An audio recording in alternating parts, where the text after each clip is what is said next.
Hey, Feasters. It's Jason here, or Rezzz if you'd like, and I'm answering your questions so that you could get past the bumps in the road to building a profitable freelance business. And today comes by way of Anchor and Rashib. I do apologize if I pronounced that name wrong. Please let me know.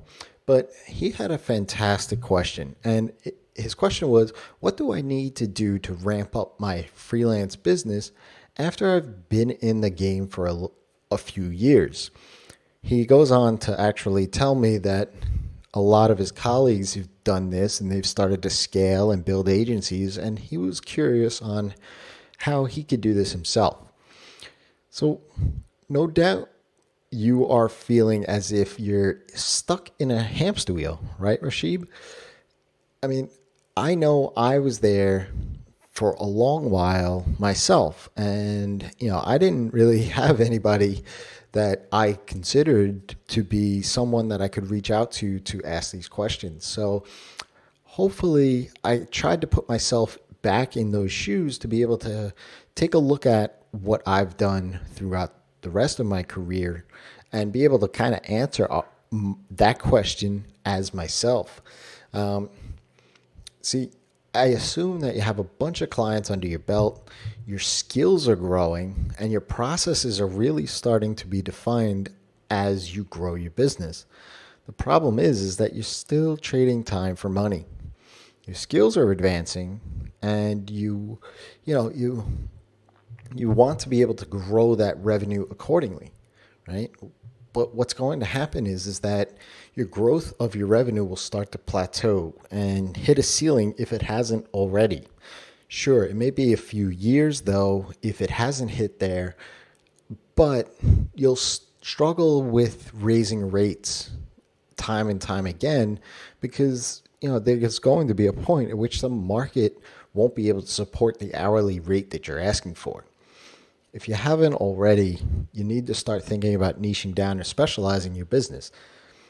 Start to figure out what problems you are solving for your clients over and over again.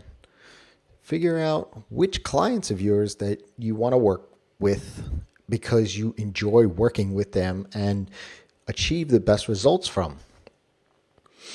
Start also by figuring out, if you can, maybe an industry or a particular technology that you are working with to deliver your solution. In episode 22, titled How Do I Niche, I walk through an exercise that will help you figure all of these things out. At the end of the exercise, you really should get a clear idea about what to focus on. Then it's a matter of ironing out all of your processes to sell, develop, and deliver that solution. You'll want to start documenting each step. See which parts of that you can start to optimize and potentially automate. By doing this, you can start to build and increase your profitability. You'll start to deliver the solution quicker and more effectively because it'll take less time. Maybe even pieces of the puzzle are automated. You'll start to be able to anchor your price to the value of the return the client gets, not to the time that you're actually billable. Your client starts to see a price that you're presenting as a no-brainer for them to spend when they understand the ROI of that price is proven time and time again from your past successes. You start to be looked at more like a consultant and a partner rather than a pair of hands on the keyboard writing code.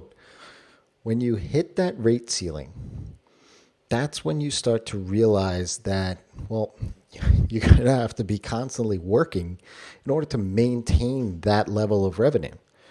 If you're niched down, right, with a specific solution to a specific client, you are now the expert in that space.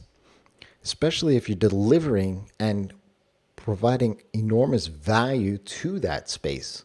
You could start charging a premium for that solution and not necessarily have that correlate to the time spent on building that solution.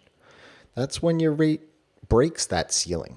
And instead of an hourly rate, you essentially build an effective hourly rate, which then you can see the growth of your profits. So I hope that was helpful, Rashib. Please let me know. I'd love to hear some follow-up. If you have a question, ask Rezzz. That's me by dropping me a tweet, an email, or I'm really big on Breaker. If you check Breaker, it's an iPhone app and an Android app. Go ahead on there and press that heart button or leave me a comment on this episode. I'd love to interact there. I've been doing it over the past couple of weeks, and it's a really cool app to see and share podcasts from. So until next time, it's your time to live in the feast.